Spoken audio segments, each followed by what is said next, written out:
Fala galera, muito bem-vindos! Estamos aqui para mais um vídeo do meu, do seu e do nosso incrível canal. Eu aqui com essa blusa toda listrada, maravilhosa, que eu acho, tava olhando no vídeo, fica meio gordinho, não fica? Acho que dá uma engordada. Pelo menos aqui na parte de cima parece que eu tenho mais peito, mas aqui na parte de baixo da barriga parece que eu tenho 6 quilos de banha, só de barriga aqui assim, ó, que cai pra frente. Não sei se me favorece. Talvez dê uma trocada. Bom, no vídeo de hoje eu decidi trazer um tema que ainda tem bastante gente que me manda mensagem lá no Instagram, ou bastante gente deixa comentário aqui no YouTube, me perguntando como que foi o processo, como que eu aprendi e como que, né, quanto tempo demora, se hoje eu já tô, né, fluente, já consigo falar tudo, já sei de tudo. Dando uma dica um pouco de como é, né, tá morando aqui depois desses 4 anos só com inglês ali 24 horas na cabeça. E também a gente vai falar sobre esse tema que é muito importante, que eu sei que eu tinha essa ansiedade, você tem essa ansiedade. Se você não tem essa ansiedade, parabéns, porque eu ficava fissurado e eu queria saber, eu queria chegar lá na frente logo lá enquanto eu tava aprendendo inglês, que é quanto tempo demora para você aprender o inglês mesmo. Bom, antes de mais nada, hoje aqui eu vou tentar falar para vocês alguns pontos que podem ajudar ou atrapalhar vocês na hora de aprender o inglês e chegar ali, né, no inglês que você consegue entender, falar e se expressar. É lógico que a gente também tem que levar em consideração outros fatores sociais que não é, né, da pessoa em si, que a pessoa não consegue controlar na hora de aprender o inglês, que são coisas que a gente não vai entrar aqui hoje, tá? Então não leve isso aqui à risca, ao pé da letra, falar que se eu seguir isso aí certinho acontecer, eu vou tá com inglês lindo, maravilhoso, fluente, não necessariamente vai acontecer. Então, quando a pessoa vem pra mim e pergunta, John, quanto tempo você demorou pra aprender inglês? E quanto tempo eu vou demorar pra aprender inglês? Quanto tempo demora pra aprender inglês? E a pergunta que eu dou na lata é, meu querido, tudo depende. Por que tudo depende? Porque para aprender depende de cada pessoa e cada pessoa tem o seu tempo, sua hora, seu minuto, suas capacidades, dificuldades, ansiedades, coisas que acontecem no dia a dia, na vida da pessoa, que a pessoa tem que lidar, que vai influenciar em quanto tempo ela vai estudar, em quanto tempo ela vai praticar, em quanto tempo ela vai estar ali imerso na cultura, no inglês, escrevendo, falando, cantando, dançando, vai depender muitos fatores. Então, partindo desse ponto de que tudo depende, qual é o primeiro item da lista que a gente tem que pensar na hora do aprendizado? Qual é o seu nível de inglês hoje? Qual é o seu nível de inglês atual? Você já fala bem, mas não escreve? Você escreve bem, mas não fala? Você ouve, mas não consegue escrever? Você se comunica um pouquinho, mas consegue entender mais? Depende do seu nível de inglês. Depende do quão avançado você está, é o que vai influenciar para quanto tempo você vai chegar naquele nível de inglês que você deseja. Por quê? Porque assim, por exemplo, eu vou dar um exemplo para vocês. Por exemplo, eu comecei a aprender francês recentemente. Então eu tava lá estudando francês, mas eu sabia zero francês. Tá? Então, se tem uma pessoa, por exemplo, que ela já cresceu ouvindo música porque ela gostava, ela assistia filme porque ela gostava, ela assistia série, ela provavelmente vai ter um ouvido mais aguçado para aprender. Eu, contudo, portanto, todavia, não consegui, né, me pegar tão rápido quanto, por exemplo, essa pessoa que já estava ali um pouco imerso na cultura. Justamente pelo fato de eu não sei nada, eu precisei começar do alfabeto A, B, C, 1, 2, 3. E por que eu precisei começar do zero para eu chegar naquele nível, no mesmo nível da outra pessoa, vai demorar um pouquinho mais. Então a gente tem que levar isso em consideração. Um outro ponto que a gente tem que levar em consideração também, que é muito importante, é por que você precisa aprender esse inglês. Porque, por exemplo, se você vai fazer uma viagem, vai viajar com as amigas, lá, sei lá, para Los Angeles, e você quer aprender o inglês para poder falar na viagem, provavelmente eu acho, é uma suposição, que você não, primeiro, talvez não dedique tanto tempo para aprender o inglês.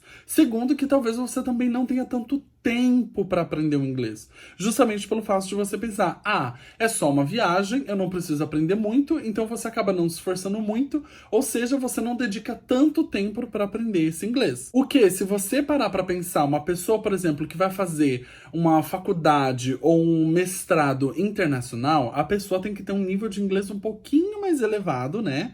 Vamos colocar lá que a pessoa vai ter que estar estudando, ela vai estar em contato direto com a faculdade. Então essa pessoa provavelmente vai dedicar um pouquinho mais do tempo dela para aprender o inglês. Então ela também vai se esforçar mais para poder aprender mais palavras para chegar num certo nível. Porque é aquele nível que ela quer chegar para poder entrar na faculdade. O que às vezes também é diferente do nível da pessoa que quer viajar. Então, isso vai influenciar também no seu aprendizado, porque eu acho que quanto mais pressão você tem para aprender esse inglês, mais você vai correr atrás para aprender, vai dedicar o seu tempo e vai se esforçar do que outras pessoas que talvez não sintam essa pressão. Outro ponto também que a gente tem que levar em consideração é como você tá, qual é o meio que você tá usando para aprender esse inglês. Porque, por exemplo, se você tá no Brasil e você faz aula de inglês, e você faz conversação online com seu professor, e daí você fala ali numa rodinha de amigos de vez em quando, e você fala um pouquinho no trabalho. Mas se você comparar essa pessoa com uma pessoa, por exemplo, que mora aqui, que é aquela coisa que a gente fala, nossa, você só aprende o inglês real quando você tá lá vivendo em inglês, que foi assim que eu aprendi, basicamente. Porque eu não sei se vocês sabem, mas quando eu vim pra cá, meu inglês era muito básico. E hoje, morando aqui depois de um tempo, hoje eu consigo pegar assim, o inglês muito rápido, muito fácil. Já consigo falar palavras que às vezes eu não sei o significado mais fácil, porque minha língua já tá mais solta. Eu já consigo às vezes entender uma palavra mais difícil que eu achava que era difícil dentro de um contexto, agora que se eu ouvir assim mesmo sem saber do que eles estão falando. Então você acaba melhorando o seu instinto, o seu cérebro acaba trabalhando dentro da onde você está. No caso, se você está no Brasil, seu cérebro vai demorar um pouco mais porque você não está constantemente com o inglês. Mas se você vir para cá, o seu cérebro leva um choque no começo. Tanto que é muito comum você falar com pessoas que vão fazer intercâmbio, que essas pessoas falam que elas ficam cansadas muito tempo durante o começo, ou que a cabeça fica doendo no final do dia, ou que elas estão exaustas, mas mentalmente, não fisicamente, porque demanda muita energia do nosso cérebro para o quê? Pegar essa informação que ele não conhece, tentar decifrar essa informação que ele não conhece, não entender essa informação, mas entender o máximo que ele possível que ele conseguir para tentar fazer você. Aí você vai usar o seu cérebro de novo para poder traduzir o português para poder falar. Então, olha quanto trabalho o seu cérebro está fazendo enquanto você está vivendo dentro da cultura que você quer aprender a língua. Aqui no caso, a gente está falando do inglês.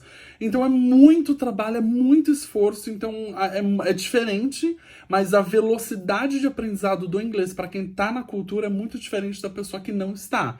Então isso também a gente tem que levar em consideração. Mais um ponto que eu acho que esse é o mais importante dentro de todos, né? Porque você pode estar tentando aprender inglês, você pode estar imerso na cultura, você pode estar com professor particular ou sem professor particular, você pode estar com muitas horas ali para poder estudar e trabalhar, mas eu acho que esse é um ponto muito importante, que é qual é a facilidade que você tem para aprender inglês. Porque, por exemplo, eu sou uma pessoa que eu sou apaixonado pelo inglês, então isso me ajuda a aprender.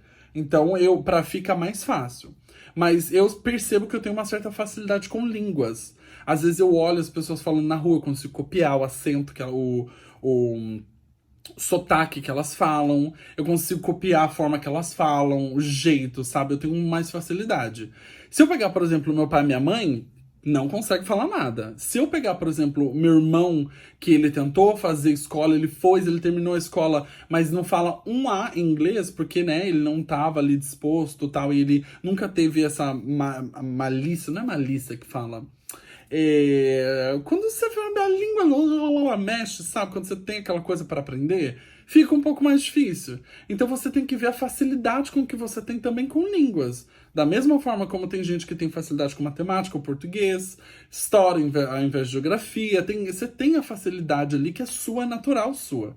E isso vai influenciar no seu aprendizado. E por isso vocês têm que levar em consideração vocês mesmos. Vocês não podem ser rígido com vocês, tem que ter o tempo de vocês, o momento de vocês, porque isso que é o mais importante. Tá bom, gente? Eu espero que vocês tenham gostado desse vídeo. Dá um like, se inscreve no canal. Eu espero que vocês tenham gostado. E é aquela coisa, gente. O inglês tem que ser engraçado, tem que ser divertido, ele tem que ser bacana, tem que ser gostoso. Porque senão fica chato, cansado, você fica irritado, você não quer mais aprender a língua, você pega ódio. E não tem que ser assim. Não tem que ser na marra, no ódio, no coisa. Tem que ser prazeroso, gostoso, felicidade. A não ser que você tá sob pressão aí por causa de um trabalho, alguma coisa, aí é uma situação diferente.